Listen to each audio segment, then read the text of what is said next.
Brief कीजिए अपने बारे में। जी sir, my name is Kajal Mittal and I have done my BTech from Electrical Engineering from University College of Engineering RTU Kota in year 2018 with an aggregate of 76.54%. I belongs to Banswara district, Rajasthan and currently living in Jaipur. Okay. So in 18 you have done your graduation, right? जी sir. उसके बाद क्या किया? Sir उसके बाद हम preparation भी कर रहे थे और साथ में मतलब थोड़ी बहुत इनकम के लिए कुछ ट्यूशन्स वगैरह भी देते थे। अच्छा, क्या पढ़ाते हैं ट्यूशन में आप? सर हम मैथ्स पढ़ाते हैं। मैथ्स पढ़ाते हैं, ठीक है।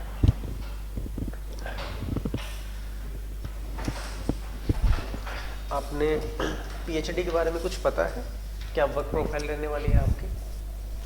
जी सर, जितना हमें पता है जैसे कि ये पब्लिक हेल्थ इंजीनियरिंग डिपार्टमेंट है, इसका mainly work design, construction and maintenance of water plants and sewage treatment वगैरह इसका है।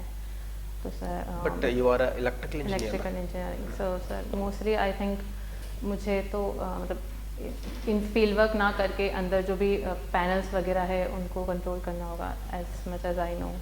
अच्छा, ठीक है। काजल, ये आपके 12th में 84 मार्क्स है ना, 10th में भी आपके अच्छे मार्क्स हैं, ग्रेजुएशन में एकदम से डिप डाउन कैसे हो गए? 76, ऑलमोस्ट 10% आपने नीचे कर दिया। जी सर, इसका तो कोई रीज़न? आने से कोई स्पेसिफिक रीज़न तो नहीं है, मतलब किसी सेमेस्टर में कम थे, किसी सेमेस्टर में ज़्यादा थे, इस वजह से। ड्यूरिंग कॉलेज किसी कैरिकुलम एक्टिविटीज़ में, एक्स्ट्रा कैरिकुलर एक्टिविटीज़ जो होती हैं, पार्टिसिपेट किया कभी आपने? जी सर, मैंने NSA नेशनल सर्विस स्कीम उसमें पार्टिसिपेट किया है और बाकी उसके अलावा मैंने सिंगिंग क्लब वगैरह वो ज्वाइन किया था। कोई स्ट्रेंथ बताइए अपनी।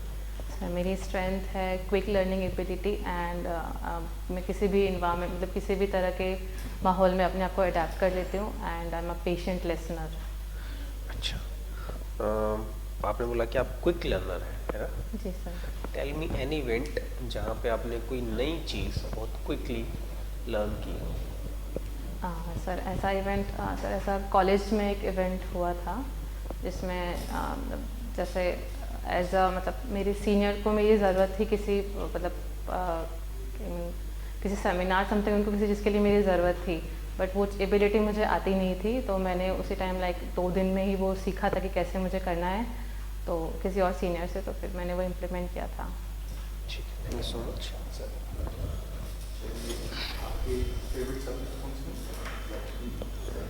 Sir network theory and power system. मुझे बताइए, आप अपन जो HVAC सिस्टम यूज़ करते हैं उसकी स्ट्रिंग एफिशिएंसी कितनी हो जाएगी? अगर अपन HVAC सिस्टम यूज़ करते हैं उसकी स्ट्रिंग एफिशिएंसी को अपन इम्प्रूव कैसे करते हैं? HVAC सिस्टम की सर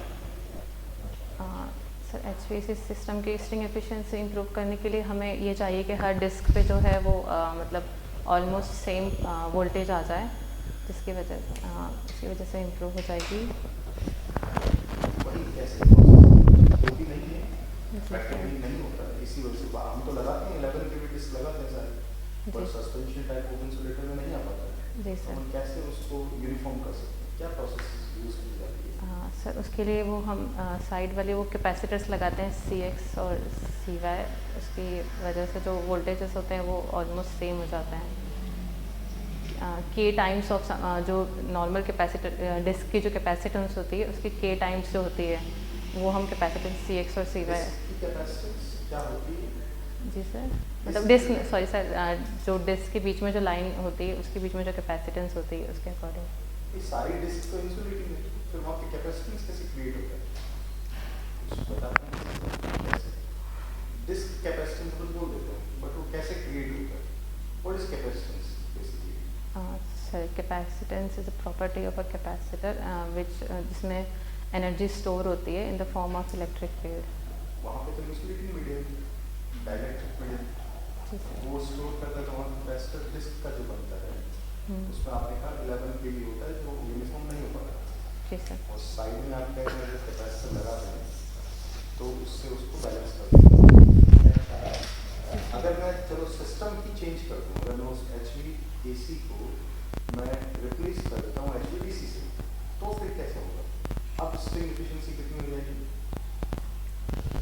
अगर मैं नेटवर्क ही चेंज कर देता हूँ ओवरहेड ट्रांसमिशन एसी की बजाय डीसी यूज करता हूँ जी सर। तो सब कुछ वैसे ही सारी बैटरी डिस्क लगी है। इस बार अगर आप बोले अब कितना होगा स्ट्रिंग एफिशिएंसी? तो सर अब कैपेसिटेंस वाली कोई बात नहीं होगी तो I think string efficiency almost 100% हो जाएगी। एक अपन पावर प्लांट्स की यूज करते हैं super critical power station, critical power station. Critical term क्या है? सर मुझे इसका ब्रॉड आइडिया तो नहीं है बट मेरी अंडरस्टैंडिंग से इसका ये आइडिया ये होगा कि मतलब ये एक तरह से इंस्टॉल्ड कैपेसिटी होती है जो हम एक क्रिटिकल सिचुएशन में यूज़ कर सकते हैं। जैसे कि हमारा सूरतगढ़ पावर स्टेशन है, उसमें उसके अलावा उसका जो सुपर थर्मल पावर स्टेशन उसके अलावा उसमें critical super thermal power station भी है उसका। जी सर। बेस लोड और पीक लोड पावर प्लांट में क्या डिफरेंस होगा? हाँ sir, base load power plant वो होता है जो हम नॉर्मली रोज़ 24 आवर्स में जो भी हमारी ऑन एन एवरेज जो डिमांड होती है उसको इम्प्लीमेंट मतलब उसको पूरा करने के लिए यूज़ होता है। और पीक लोड प्लांट जब कोई भी लोड अचानक से बढ़ जाए तो उसके लिए यूज़ होता है। और जो बेस लोड प्लांट होते हैं उनकी जो स्टार्टिंग टाइम है वो काफ़ी ज़्यादा होता है, जैसे कि थर्मल पावर प्लांट्स वगैरह, न्यूक्लियर पावर प्लांट्स वगैरह। और जो पीक लोड प्लांट्स होते हैं उनकी जो स्टार्टिंग टाइम है वो बहुत कम होता है, कुछ मिनट्स में होता है, तो उन्हें हम जल्दी ही इम्प्लीमेंट कर सकते हैं। जल्दी है सर। मान लीजिए मेरे पास एक न्यूक्लियर पावर प्लांट है जी सर। और एक आपके पास हाइड्रो इलेक्ट्रिक पावर प्लांट है। जी सर। इन दोनों को मुझे पैरेलल आपने इंटरकनेक्शन में चलाना है। जी सर। अगर कभी पीक डिमांड आती है तो किससे उसको सप्लाई करनी है? हाँ sir, hydro electric power plant से। हाइड्रो से।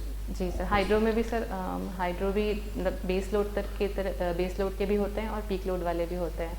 समर्स में मोस्टली हम हाइड्रो इलेक्ट्रिक पावर प्लांट्स जो होते हैं वो बेस लोड की तरह यूज़ कर सकते पीक लोड की तरह यूज़ करते हैं। और जो विंटर में जब पानी की अवेलेबिलिटी ज़्यादा होती है तब हम उसे एज अ बेस लोड भी यूज़ करते हैं। एक टर्म अपन यूज करते हैं इंटरकनेक्शन ऑफ ग्रिड सिस्टम। जी सर। अभी कुछ दिन पहले इंडिया में ग्रिड फेलियर हो गया तो उसको आप कैसे रिलेट कर सकते हैं अपने पावर सिस्टम की ग्रिड सिस्टम? कैसे हो गया वो ग्रिड फेलियर? क्या क्या इसके पीछे रीजन है? Sorry sir, I don't no. ये जीएसएस और एसएस में क्या डिफरेंस? जी सर। ग्रिड सबस्टेशन और substation. Sorry sir.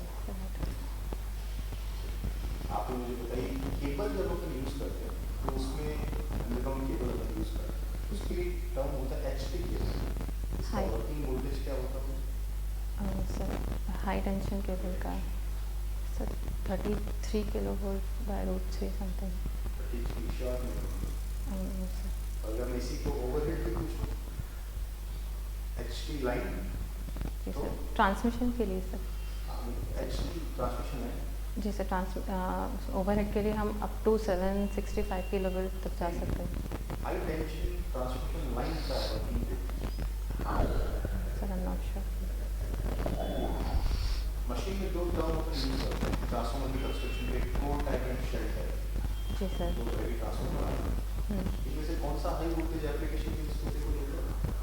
Sir core type transformer. और अगर मैं पूछूं वोल्टेज रेगुलेशन किसका अच्छा होता है?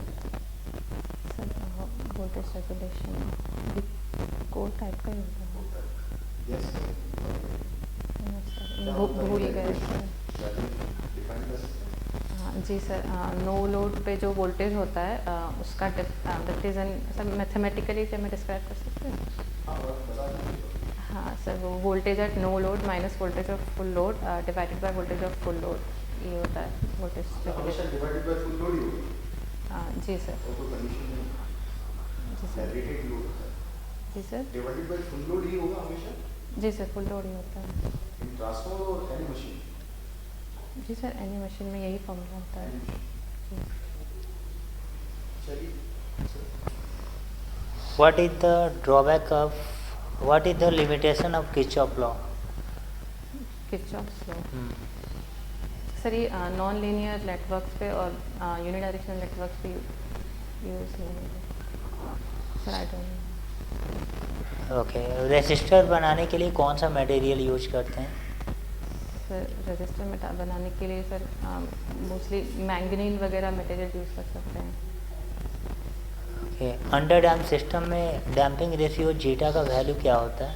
अंडर डैम में सर अंडर डैम में 0 से 1 के बीच में। 0 to 1। रोबोटिक्स कंट्रोल सिस्टम में जीटा का रेंज क्या लेते हैं? जिसे robotics control system robotics control system में sir sir less than 0.707 something. Okay.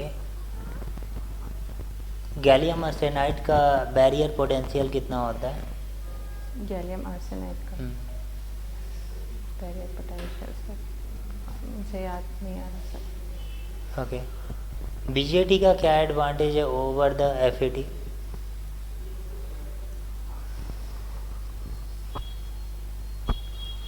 Sir I don't know. Okay, what do you mean by type of the system? Type जैसा sir type of the system का मतलब वो type of the system is defined as the number of poles at the origin. At the origin. OLTF या CLTF? जी sir.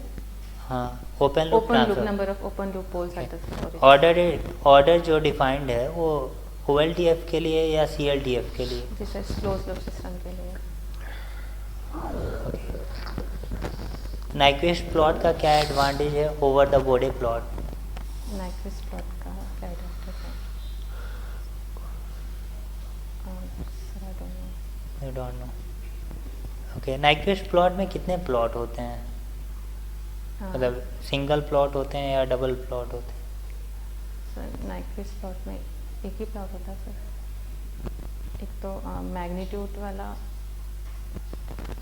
Sir एक ही plot होता है। एक ही होता है। बोडे प्लॉट में 2 प्लॉट होते हैं, एक मैग्नीट्यूड वाला और एक एंगल वाला। पेज वाला। ओके, ठीक है। रूट लोकस का डेफिनेशन बता दो सर। किसी जो क्लोज लूप ट्रांसफर फंक्शन होता है उसमें कोई भी जैसे एनी वेरिएबल जैसे के उसको वेरी करते जैसे जैसे उसको वेरी करते हैं वैसे वैसे रूट्स कैसे वेरी करते हैं उसको रूट लोकस कहते हैं। ओके। स्टेट स्पेस मॉडल का क्या एडवांटेज है ओवर द ट्रांसफर फंक्शन?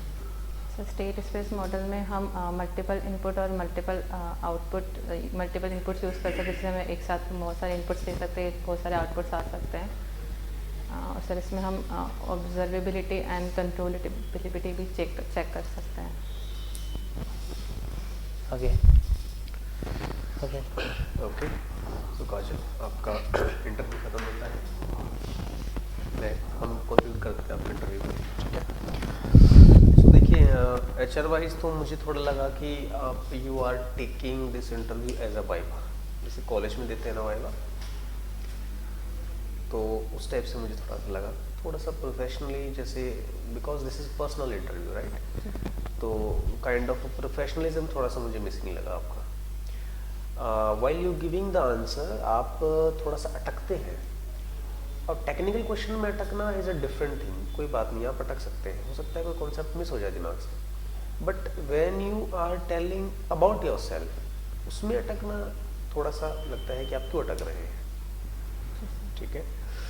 दूसरा, आपकी एनर्जी मुझे बहुत लो लगी, बहुत ही ज़्यादा, कोई एक्सप्रेशन नहीं थे, बिल्कुल ऐसे एकदम कि बहुत ज़्यादा थके हुए, टायर्ड हो, है ना, थोड़ा सा एक्टिवनेस नहीं थी। कभी भी मुझे किसी भी क्वेश्चन पे नहीं लगा कि आप बहुत ज़्यादा कॉन्फिडेंट थे, या आपको लगेगा okay this is my part, है ना, now in this part I can play, मुझे किसी भी पार्ट में नहीं लगा।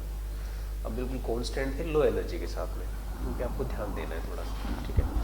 आई कॉन्टैक्ट ठीक है आपके ठीक ठाक थे, बट थोड़ा सा और बेहतर बनाइए, दूसरे पैनल मेंबर के साथ भी थोड़ा सा अपना कॉन्टैक्ट बनाइए, ठीक है, बाकी ठीक था सर। टेक्निकल में जैसे फेवरेट सब्जेक्ट आपने पावर सिस्टम का, तो आपको थोड़ा आइडिया होना चाहिए प्लांट्स के बारे में डिटेल्स से, जी और डेप्थ में जा सकते हैं आप, अगर प्रिसाइज रहेंगे, जैसे आपने कहा पावर प्लांट मतलब पावर सिस्टम में काफ़ी सारी जनरल चीज़ें पूछ सकते हैं आप, एक ग्रिड GSS ये तो बहुत बेसिक बात है, नर्वसनेस की वजह से भूल गए। मुझे वो लगा कि क्योंकि ये बहुत बेसिक चीज़ अपन पढ़ते गए, ये तो अपन ट्रेनिंग में समझ लेते हैं। आपसे पावर प्लांट अगर पूछ रहे हैं, कहीं आपका ट्रेनिंग या प्रोजेक्ट पूछ लिया, तो बिल्कुल भी आदमी बिल्कुल नर्वस हो जाएंगे, तो रैंडम क्वेश्चन आ सकते हैं वहाँ पे इंडस्ट्री को लेकर किसी भी चीज़ से। क्या सब्जेक्ट आपका ठीक है, आपके आंसर्स भी ठीक है, सारे आसपास थे, लेकिन थोड़ा अगर इधर उधर के तो नर्वसनेस थोड़ा आपने हावी हो रहा है, नर्वसनेस लग रहा है, आप स्ट्रेस तभी आपका आंसर ऐसा लग रहा है जैसे आपका आंसर आप आधा बोल रहे हैं, मतलब लास्ट की चीज़ें जो है वो मिस कर रहे हैं, मैं मिस कर रहा था, लास्ट के आंसर जो थे आपके, मतलब जहाँ पे आप कंप्लीट कर रहे हैं उसमें थोड़ा मुझे ऐसा लग रहा है जैसे बस खत्म कर दो इस लैंग्वेज अभी, चाहे कुछ हुआ थोड़ा सा उसको वेल प्रिपेयर करिए, मतलब जो आपसे पूछा जाए आप एक टाइम आप थोड़ा सा मतलब सांस लीजिए फिर आराम से बताइए। फिर हमें लगा हम ज़्यादा बोल देंगे तो मतलब इससे पहले फीडबैक मिला था कि आप किसी आंसर का बहुत देर तक जवाब मतलब क्वेश्चन करते, इसलिए हम प्रिसाइज आंसर देना। प्रिसाइज करना बट थोड़ा सा कलेक्टिव करना, उसमें लंबा नहीं जाना, बिल्कुल नहीं जाना, लंबा जाओगे फिर आप अपना टाइम खुद खराब करोगे। आपसे पूछा गया ना, जैसे मैंने कहा कि इसमें क्या होगा, अगर मैं आपसे दूसरा क्वेश्चन उसमें पूछता हूँ दोबारा तो आप अपने पॉइंट एक्सप्रेस कर सकते हो, वरना अगर एक अगले क्वेश्चन में जस्ट दूसरी ही बात है तो फिर आपका दिमाग तो वही रहेगा और अगला क्वेश्चन हम मिस कर दो, बीच में से आराम से काम आगे ठीक होता है। बाकी आपका कॉन्फिडेंस लेवल तो ठीक है, थोड़ा नर्वस थे आप, और आंसर टू द पॉइंट आप नहीं बता रहे थे, मतलब आपको आता था, मतलब इंटरव्यूअर को ये लगेगा कि आपको आ रहा है, लेकिन आप टू द पॉइंट आंसर नहीं बता रहे हो, उसके इर्द गिर्द मतलब जो बताना है ना उसके इर्द गिर्द घूम रहे हो। जैसे मैंने स्टेट स्पेस मॉडल का एडवांटेज बोला, तो आपने बोला कि सिंगल इनपुट मल्टीपल इनपुट देंगे तो मल्टीपल आउटपुट आएगा, तो ये सब ये आप सीधे बोलते हैं कि किसी भी मीमो सिस्टम का हम स्टडी कर सकते हैं स्टेट स्पेस मॉडल के थ्रू। अब आप बोले हो मल्टीपल इनपुट देंगे मल्टीपल आउटपुट आएगा, तो मतलब जो आंसर होता है वो नहीं बता के उसके इर्द गिर्द आप घूम रहे हो, क्लियर ना? तो टू द पॉइंट आंसर करो, प्रिसाइज, जैसा सर ने बोला। और छोटे छोटे जो क्वेश्चन होते हैं, कोरोना हो गया जो भी चले से कोरोना के क्वेश्चन हो सकते हैं, तो कोरोना को आप इलेक्ट्रिक कोई भी इंटरव्यू रिलेट कर सकते हैं, कोरोना आप इसको आप अपने कोरोना क्या सोर्सेज हैं क्या है, आपको फंसा नहीं दे, इसलिए जो जनरल अवेयरनेस की आप डेली लाइफ में यूज करें, आपसे प्लांट के बारे में बेसिक पे पूछा जा सकता है, आपको कुछ पूछना होगा।